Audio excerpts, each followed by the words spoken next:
Social media shape the reality of the world we live in for most folks. And what people see on social media more and more is being selected by computerized algorithms. These algorithms monitor how people react to the things they see, and if they seem to find it interesting, it shows those things to more people. In a sort of naive way, it was designed to be a perfectly democratic system, one that allows the best ideas or stories to rise to the top and get the most exposure. At least, that's the way that it's supposed to work. But as social media companies have chosen to inject more of their algorithm into what users see or don't see, they have created a set of rules. And increasingly, those rules are being manipulated by so-called bot farms. They spoof the algorithm into thinking something's popular when in fact it's just a bunch of bot activity. It's like a digital puppet show that the audience doesn't realize they're watching. Digital public relations expert Eric Schwartzman has been tracking a precipitous rise in social media manipulation through the use of bot farms. And he says more than ever before, it's leading to a digital world in which nothing is what it seems, social proof is easily manufactured, and social media strategists face a real moral quandary. I'm Dusty Weiss from PodCamp Media. This is Lead Balloon, a podcast about irresistible tales from the worlds of PR, marketing, and branding, told by the well-meaning communications professionals who live them. Thank you for tuning in. Our guest today is a digital PR practitioner, a content marketing strategist, and an author with more than 30 years of experience in the field. He's the founder of the firm Schwartzman & Associates, having worked for clients including IBM, Boeing, Johnson & Johnson, the U.S. Department of State, and Lucasfilm. And his recent article for Fast Company is making waves with the headline, "Bot Farms Invade Social Media to Hijack Popular Sentiment." Eric Schwartzman, thank you so much for joining us here on Lead Balloon. Thanks for having me, Dusty. So Eric, in the fields of social media marketing, SEO, we live and die by our engagement metrics. They are the numbers by which we demonstrate value to our clients and employers. In podcasting and streaming, they are the numbers that determine how much revenue creators earn. As technology has evolved, they have made other forms of campaign measurement obsolete in the eyes of many folks. And I know that this was not your purpose in writing it, but in your new article, you demonstrate that these numbers are not only utterly malleable, but sometimes they are verging on outright hooey. The cause of that is bot farms. So what is a bot farm, broad strokes, and how are they being used to manipulate our understanding of the internet? Sure. So imagine like a room filled with smartphones, all orchestrated to mimic human behavior online, right? These are typically older phones being recycled to run fake traffic to social networks. They're used to flood targeted posts with likes, shares, and comments to create the illusion of popularity or consensus. It's like a digital puppet show that the audience doesn't realize they're watching. So in my work, I help clients see through these facades so they can tell fake from genuine engagement.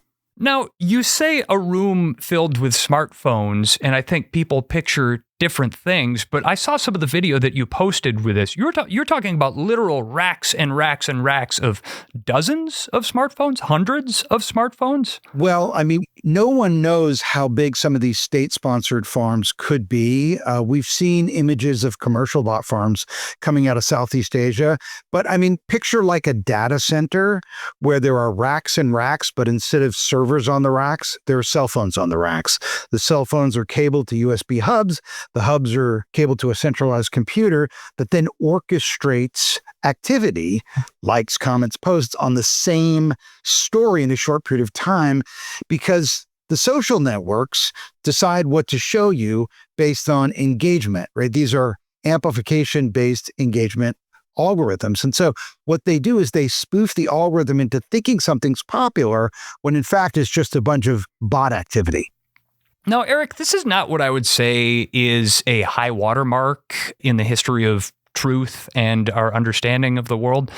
Certainly, there are a lot of things going on in the world right now where you can look at it and say, well, we're not doing so great on that.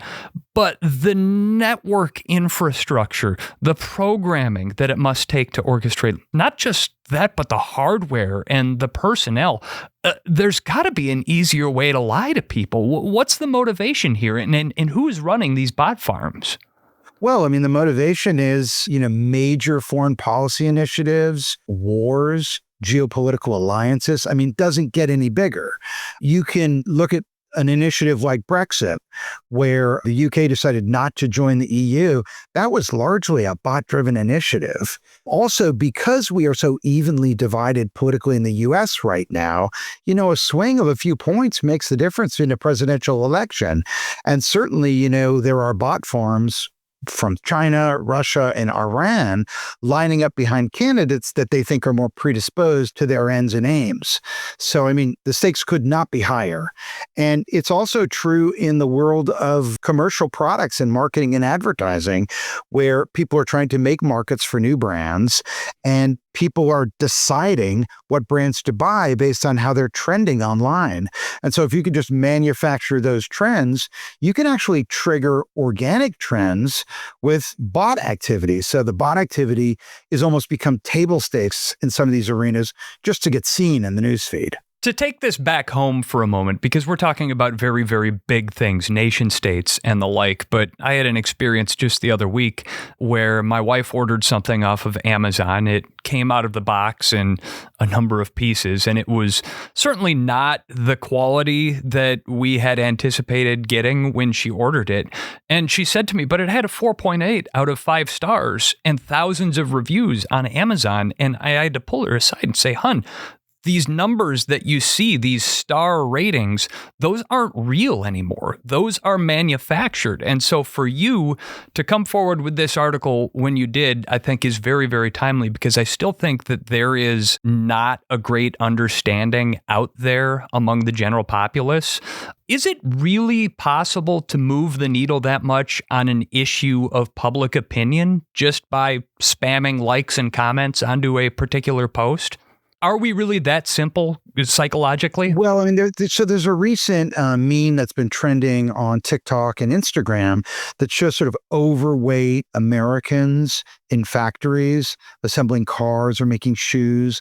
I don't know if you've seen them. I've seen it. But those have been traced back to the Communist Party of China.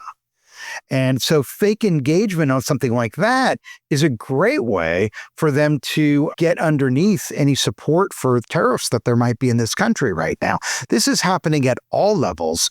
And the crazy thing is, it's not even about the lie or the misinformation anymore.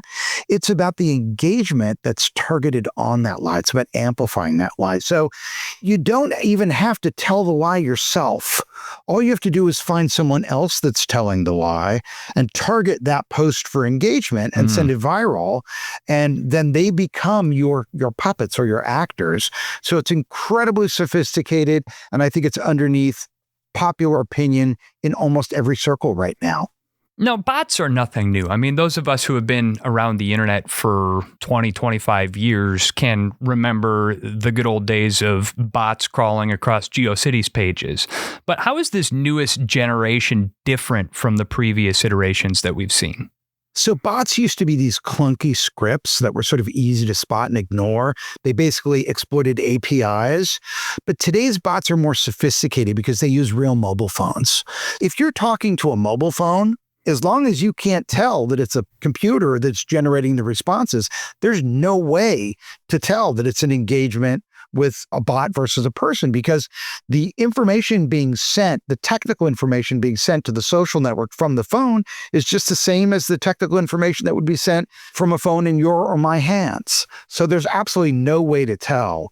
It's kind of like the difference between like Pac-Man and Call of Duty. I mean, it's literally that stark, that severe. So like for clients, this means traditional detection methods aren't good enough anymore. You actually need specialized advanced analysis tools and processes to discern fake from real activity. Okay, so instead of having one centralized processor and server that's manufacturing all of this engagement from one machine and is fairly easy to pick out, they've got these racks and racks and racks of phones. But isn't there location tracing that goes into that as well? What workarounds have they developed for that? So look, I'm going to be kind of vague intentionally because I'm not trying to help anyone build a monster here. But, there is a process known as geolocation spoofing. And that's typically the process that's used to fake out the location where it's coming from. And then there are other things that you can do. They're like signatures, like you may have to make sure that the phone is set to English and that the time zone is set to the time zone that they're spoofing, that the activity is coming from waking hours in that time zone. So all those things are thought of and aligned. And you can imagine when you introduce an operating system that uses AI, mass engagement, deceptive tactics. So who's running these bot farms then? I mean, the motivation seems pretty simple. I would imagine that there's a lot of money to be made doing this, but who's running them and how do these operations find paying customers? So they range from state-sponsored groups who are aiming to, sway public opinion, as we talked, and really divide Western audiences. They're just looking for any way to get like U.S. audiences fighting against U.S. audiences. And then there's also these shady marketers who are looking to either inflate engagement metrics or earn ad revenue with bot views and clicks. And the goals vary, so some want to disrupt, others wanted to see for profit. And clients, are totally unaware of it right now. They're literally hemorrhaging marketing dollars, getting nothing in return. So really identifying the digital threats and developing strategies to mitigate them has become like a job. Like digital threat detection is now my main job. And so in terms of identifying who they are, just go onto Fiverr and search social media growth tactics, Facebook followers. It started with Facebook followers and Instagram followers, where you would basically pay for a follower, get a follower. It's now advanced in sophistication to these coordinated engagement campaigns. It's not enough to just throw a bunch of likes on a post. You've got to throw likes on it. You've got to throw comments on it. People have to comment on the comments and like the likes. They have to repost it. They have to view it. They have to expand the profile, right? Because the social network is looking at all that activity in a span of time to see if it's authentic or not. And so it's really the coordinated engagement and the introduction of AI for comments based on personas that's made it almost impossible to detect at this point. I feel like we're also just careening down this highway toward this point of disinformation singularity where, yes, we've got the bot farms, but this is also being spurred on by the rise in availability of artificial intelligence tools, the AI that's out there, because it used to be that if someone was astro-turfing engagement by posting comments, it would be the same 5 comments copy and pasted over and over again.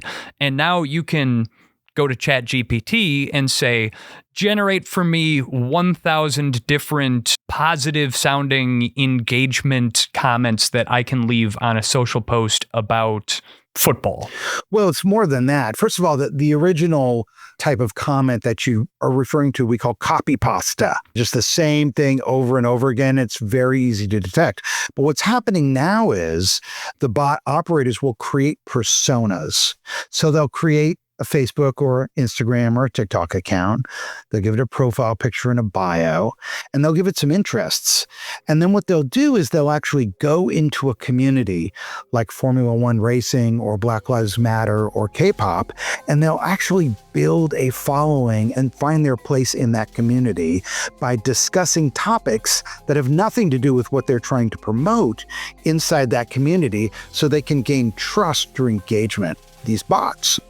And they'll set up some simple workflows that are repetitive, but because the content's always changing, it's difficult to see that those are actually repetitive bot-driven activities. And then once they've got trust and they've got a community and they've got followers and they've been around for some time, maybe even a year, then the bots will wake up and be activated for a certain type of purpose. Now, if it's Formula One, that might align really well with conservative values. So if you're a conservative politician and you were going to use this type of nefarious tactic to promote yourself, you might build your bots in a Formula One community. If you were a liberal politician, you might go to K-pop or Black Lives Matter. And this is exactly what we're seeing. We're seeing this in research. These are things that I saw and I found and that I wrote about in my Fast Company article. So that's the framework. That's the recipe for building a bot farm. But what do these things actually look like in practice? What parts of the online conversation are being subtly manipulated as we speak? And what does it mean for us as strategic communicators? All that and more with Eric Schwartzman coming up in a minute here on Lead Balloon.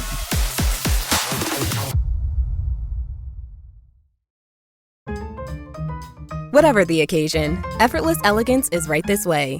Because Hilton brings you new ways to stay courtesy of the Nomad London. And it doesn't stop at award-winning dining in a space draped in velvet and illuminated by vintage chandeliers. No, this day goes beyond with unparalleled personalized service and attentive hospitality. Oh, and did we mention the Nomad London can be booked using your Hilton Honors points at Hilton.com? Hilton, for the stay. So earlier this year, a client cheekily suggested a drinking game for 2025. Anytime someone in a business context uses the word uncertainty, take a shot. And I am pleased to report that I did not agree to those terms, because in the world of business, this year has been an absolute roller coaster. If the roller coaster was in fact rocket-powered and the tracks were still being built as we launched.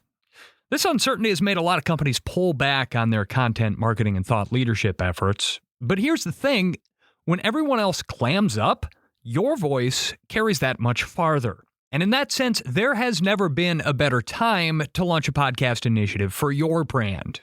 Certainly, we know that here at PodCamp Media, where we help global brands like yours launch B2B and B2C podcasts that work.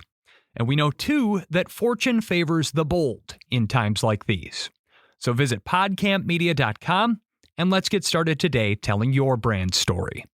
This episode is brought to you by Indeed. When your computer breaks, you don't wait for it to magically start working again. You fix the problem. So why wait to hire the people your company desperately needs? Use Indeed's sponsored jobs to hire top talent fast. And even better, you only pay for results. There's no need to wait. Speed up your hiring with a $75 sponsored job credit at Indeed.com/podcast. Terms and conditions apply.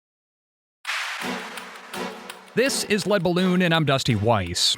Sometimes when I hear about these complicated online schemes, I think back to an old classic bit from South Park. Phase 1, collect underpants.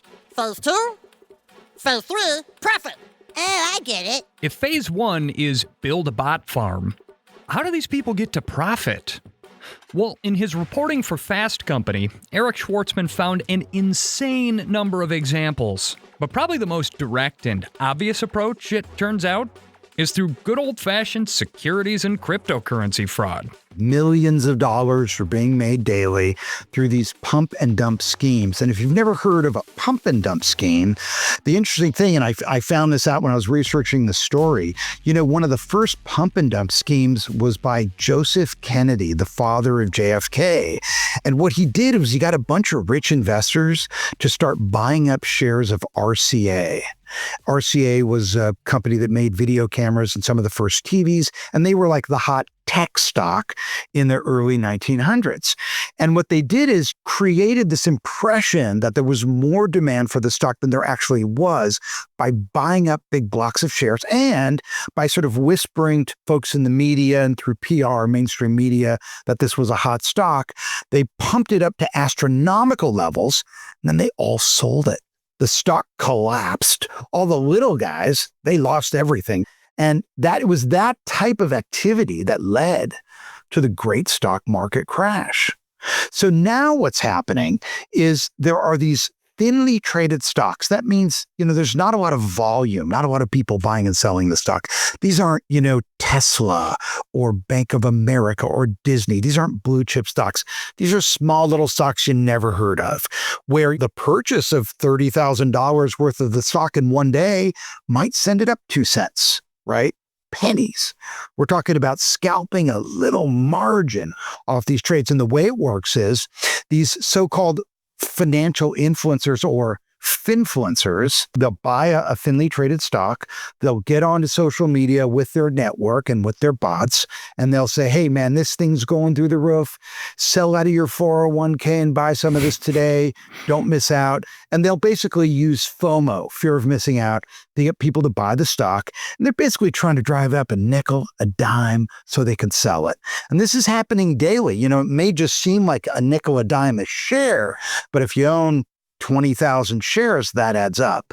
That's happening daily now. There are usually, 4 or 5 stocks a day that are being driven up where it can be traced back exclusively to social media activity, exclusively to sentiment. There's no material information. There's no analyst rating. There's no press release. There's no earnings announcement, nothing. It's just going off pure sentiment or speculation.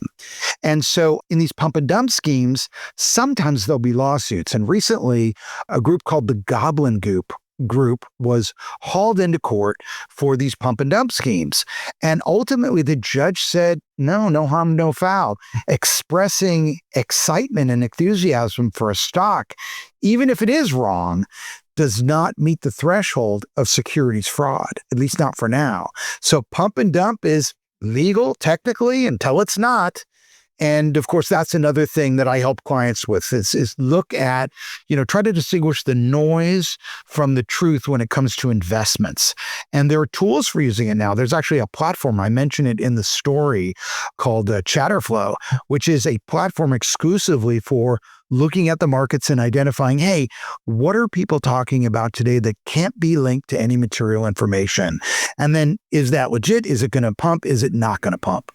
So it's essentially cross-referencing your sources, sort of like following the links from a Wikipedia article back to see where this sentiment is actually coming from. Yeah, exactly. It's a great analysis. I mean, is it back-ended by some material information? And if it's not, that's what Chatterflow will surface. And they're surfacing about 10 stocks a day, and about 2 to 4 of those stocks are rising each day. So it's become a popular service with day traders to identify those stocks for which there is pure sentiment and no material or technical information driving that sentiment. I've got to say, Eric, it's encouraging to hear that there is something out there that can help people push back against this kind of misinformation, because the flood of misinformation just seems so much bigger than any efforts to combat it. And while the problem is getting worse, you note in your reporting that most social media companies are pulling back on their efforts to combat misinformation. Why? Well, so social media networks make money based on how many and how long people use their platform. And so this type of activity does lead to longer session times. And so you could say they're complicit, or you could say they're just choosing to ignore it because they're making money off it. But I mean, either way, the result is that there is a lot of misinformation on there. There's actually a law which says that the social networks can't be held liable for content that's distributed on their networks. They were looked at originally by Congress as a copy machine, a Xerox machine. You can't sue the Xerox machine company because somebody copied misinformation on it. That's the people who used it. The thing is, when that law was made, we were seeing content in news feeds based on reverse chronological order, whichever was most current was what we saw on top. But once they introduced these amplification-based algorithms, they actually, in my opinion, got into the business of programming, because now they're actually deciding what we see based on engagement. So I think they actually should be regulated, just like broadcast TV and radio is regulated and cable is regulated, because I would say the internet has an unfair advantage over broadcast and cable right now. I think you raise a really great point, and I would love to see that brought up in a test case. I also think, given the current regulatory climate, it's probably highly unlikely, but you never know. As it always has been, it's buyer beware when it comes to information that you get off of the internet, and check your sources, and certainly don't cash out your entire 401k to dump it into a stock that somebody hyped up on Twitter. But is there a particular demographic that is more resistant to these tactics. Digital natives, maybe they've come up with these social media feeds and so they think about them more critically, or are we all equally vulnerable here? I don't think you can silo it to any demographic. I think it's all demographics. I think if there is one thing that might be a bar, it would be intellect, IQ. I think there are people who are easily deceived in all demos. Yeah, well, keep an eye on your loved ones then, and it's tough. We're in a tough spot right now as a society. We're utterly unprepared to deal with these new technologies as they emerge, and it's hard to have a conversation with someone who lives in an information echo chamber and isn't able to think critically about that. But as marketing strategists, as PR practitioners, we have a job to do. And so I did want to touch on what this means for us in the digital marketing space right now. Should we still be tying our work back to digital metrics? It's at least still more reliable than the arbitrons, right? Well, look, in paid media, they've started to look at return on ad spend. And that at least gets the bank account involved, the deposits involved. So I think, if you're looking at that, it's no longer a pure vanity metric. You're actually looking what you're getting back from it. I can tell you, I've had clients in e-commerce who have added AI chatbots to their platform to try to increase engagement and sales. And in one case, the chatbot was not very good. It gave a lot of bad information, particularly around logistics, particularly around critical thinking. Hey, can I get it by this date if I order in advance? It was always wrong.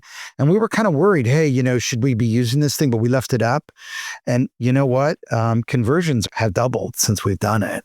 And then in terms of social, look, what are you going to say? I'm not going to go on social. That's kind of stupid. That's like saying, we're the U.S. and we don't agree with what people are doing in a certain country, so we're not going to have an embassy there. Well, that would be kind of stupid, right? Because there are people all around the world who have resources and needs. And if we get out of those markets because we don't agree with them on one thing or because they're doing something we don't like, we're cutting off our nose to spite our face. So I think if you're in business today and you're not using social media to get mind share, you're blowing it. And yeah, there's a lot of foul play there, but you need to do some digital threat intelligence so you're spending your money in the right place. And in some cases, you may have to play the game too. If you find that all your competitors are using bots and you can't even get seen, well, then you might have to consider, how you're going to get there. And maybe you'll have to fight fire with fire. That's a personal choice. I have a really, really hard time with that just from the standpoint of, at the end of the day, as PR practitioners, our integrity is the first and last thing that we have to sell. It's what our clients count on. And certainly I think that there are less reputable PR practitioners who might run out into this space and let's say take a contract for social media marketing for a client and turn around and pump that up by paying a bot army to like and comment on the posts that they do. Don't we have an imperative as PR practitioners to maintain the integrity of our work for the trust of our clients? Look, I'm not condoning the use of bot farms, okay? But in response to that question, don't we have a responsibility? Honestly, I can remember having that conversation in different times throughout my career. And at the end of the day, the job of a public relations person is to protect and promote the reputation of their client. It's not to tell them how they should behave and what they should do. It's to present an image to the public that is favorable. And that's the truth at the end of the day. And we could say, we're on a moral high horse and it's our job to be, this person. It's not. Our job is to basically help the CEO or the CMO achieve their objectives. And hopefully we can do it in a way that's responsible and ethical. I think, that's what most of us would like to do, but it doesn't always go down that way. So you're saying that the informed consent of the client is still a necessary and critical part of leveraging social media tactics. Oh, the client's got to call the shots. I'm not saying anybody would ever do anything like this without the client's knowledge. But I mean, in some markets, I can tell you, in some e-commerce markets, it is so rampant. It is being done by the biggest brands. And if you're not doing it, you're not going to get seen in that channel. Now, there could be other ways. You may say, I'm not going to do that. I'm going to go mainstream media. I'm going to go events. I'm going to go direct mail, direct sales. I'm going to go channel partners. There's a lot of ways to go. But if the objective is to get seen in social media and all your competitors are buying bot traffic, you're probably not going to get seen unless you buy bot traffic. You're going to get drowned out. Correct. That's wild. It must have been really wild for you as a PR practitioner reporting on this story. It's been a while since I got to put my reporter hat on. I always love it when I have the opportunities to do it. But what was it like for you reporting on this story, and what was your process? So first of all, I'm continually reporting. I do it to keep my juices flowing, to stay knowledgeable about things just because I'm curious. This was a fascinating story. This story first occurred to me a year ago. And I found one case study that sort of showed me, this must be happening.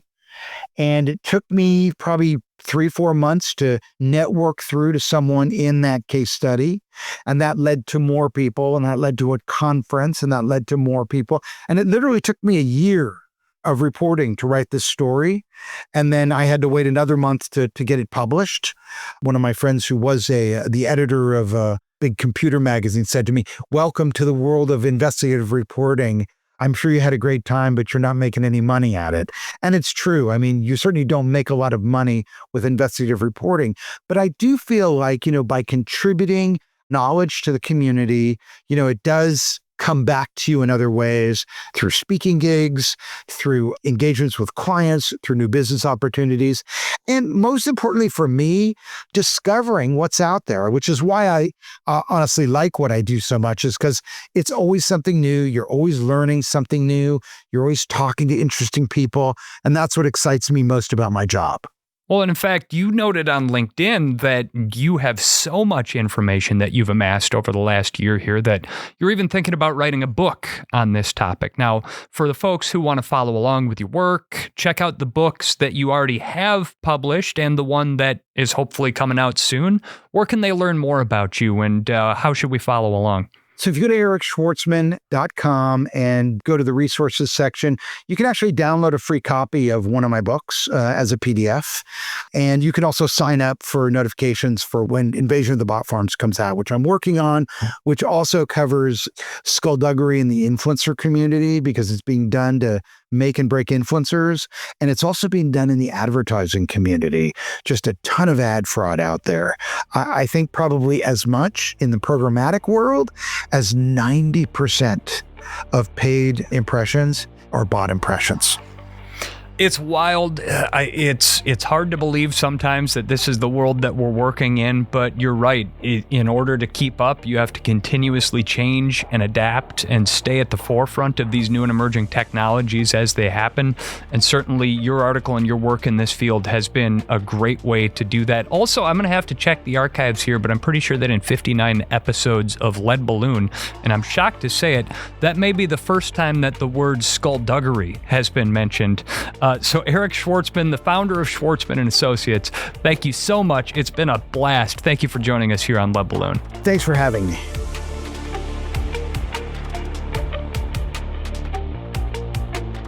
And thank you for tuning in. Here on Lead Balloon, I like to tell folks that we're like Freakonomics for PR and marketing professionals, or at least I keep saying that in the hope that it'll stick. So we hope to see you back here in this feed again sometime soon. Follow us in your favorite podcast app or check out our YouTube feed. Lead Balloon is produced by PodCamp Media, where we provide branded podcast production solutions for businesses. Our podcast studios are located in the heart of beautiful downtown Milwaukee, Wisconsin. We work with brands all over North America to help them launch and build podcasts that work. Check out our website, podcampmedia.com. Music for this episode by Neon Beach. And until the next time, folks, thanks for listening. I'm Dusty Weiss.